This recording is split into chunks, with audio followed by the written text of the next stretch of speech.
Au Nigeria, certaines figures clés du mouvement and Special Anti-Robbery Squads (NSARS) subissent les pressions des autorités. Récemment, plusieurs jeunes leaders ont vu leurs comptes gelés par la Banque centrale, une situation qui se justifie par la répression protestataire qui a secoué le pays au mois d'octobre. Un mouvement social a en effet commencé sur Twitter pour appeler une unité de la police nigériane à mettre fin à l'oppression et à la brutalité dont sont victimes des populations. Ça relève quand même d'une forme de répression qui ne dit pas son nom. Et puis l'objectif justement, c'est d'amener ces figures de proue des manifestations, de se relâcher un peu. Donc c'est en réalité une sorte de répression psychologique que l'on fait à ces figures-là, et histoire un peu d'atténuer l'impact de la crise, ou disons de l'action de mobilisation. Sans leader à sa tête, le mouvement dispose toutefois de promoteurs présumés repérés par les autorités. La décision de la Banque centrale du Nigeria est appuyée par une cour de justice. Selon un avocat des victimes de violences policières à propos des sanctions, il s'agit là d'une déclaration de guerre de la part des autorités.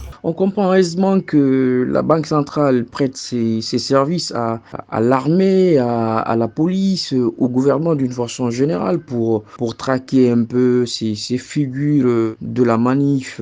Et ça se comprend. L'une des raisons de cela, c'est que le Nigeria est un pays où vous avez toutes les institutions au service de l'exécutif. Les manifestations liées au mouvement NSARS ont entraîné de nombreux dégâts matériels et des pertes en vie humaine. La situation fait susciter assez d'interrogations quant au rôle de l'armée dans ces actes de violence.